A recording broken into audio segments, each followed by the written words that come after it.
Party ఏర్పాటు అంటే మామూలు మాటలు కాదు.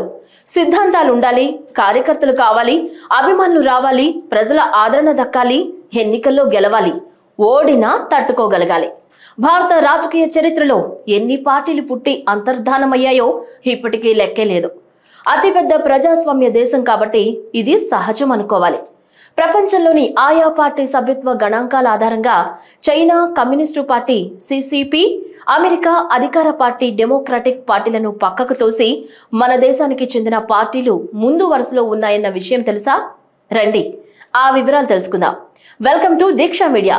నేను శాంతి.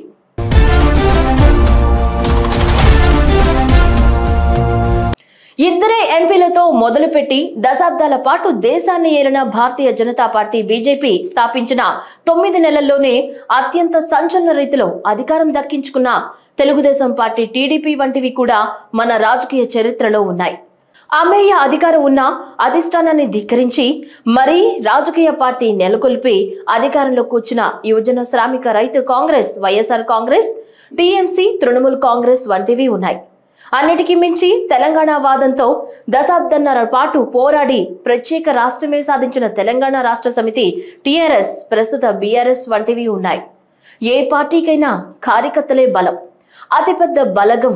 వారు లేకుంటే నాయకులు లేరు, నాయకత్వం ఉండదు, అధికారంలోకి రాలేరు.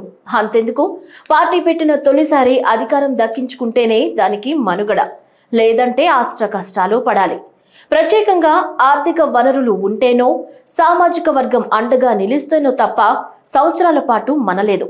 కానీ సిద్ధాంతపరంగా బలమైన పునాదులు ఉన్న పార్టీలు ఇందుకు కాస్త మినహాయింపులో ఉంటాయి. అలాంటి పార్టీనే భారతీయ జనతా పార్టీ. హిందుత్వ పునాదుల మీద 3 దశాబ్దాలుగా బలోపేతమైన బీజేపీ ఈ క్రమంలో కేంద్రంలో ఇప్పటికే 15 ఏళ్లు అధికారంలో ఉంది. గుజరాత్ లాంటి చోట్ల 20 ఏళ్లకు పైగా పీఠం నిలుపుకుంటోంది. తాజాగా వెల్లడైన గణాంకాల ప్రకారం ప్రపంచంలోనే అతిపెద్ద పార్టీగా బీజేపీ అవతరించింది. దీనికి సభ్యత్వాల సంఖ్యను ప్రామాణికంగా తీసుకున్నారు. చైనా కమ్యూనిస్టు పార్టీ సిసిపిను పక్కకు తోసి మరీ బీజేపీ ప్రపంచంలో అతి పెద్దదిగా అవతరించింది.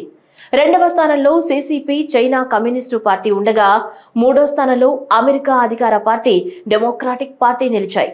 అఖిల భారత కాంగ్రెస్ పార్టీ ఏఐసిసి, అమెరికా ప్రతిపక్షం రిపబ్లికన్ టర్కీకి చెందిన justice and development party, Tamil Nadu ప్రతిపక్షం అన్నా డిఎంకే, ఇథియోపియాకు చెందిన ప్రాస్పరీ పార్టీ, ఢిల్లీ సీఎం కేజ్రీవాల్ స్థాపించిన ఆప్, పాక్ మాజీ ప్రధాని ఇమ్రాన్ కు చెందిన తెహ్రిక్ ఏ ఇన్సాఫ్ టాంజానియా, అధికార పక్షం చమచా మపిం డుజీ, United Socialist Party of Venezuela, Workers' Party of Korea, Telugu Desam party, Cambodian People's Party తదితరాలు ఉన్నాయి.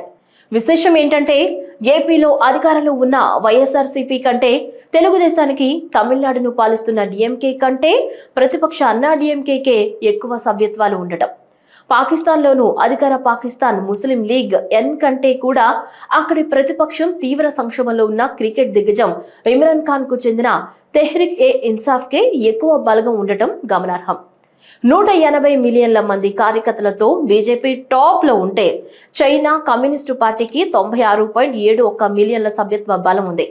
కాంగ్రెస్ కార్యకర్తలు 45 మిలియన్లకు పరిమితం కాగా అన్నా డిఎంకేకు 11 మిలియన్లు, ఆమ్ ఆద్మీ పార్టీకి 10.5 మిలియన్లు, టీడీపీ 6.5 మిలియన్ల కార్యకర్తలు ఉన్నారని తాజా గణాంకాలు తెలియజేస్తున్నాయి.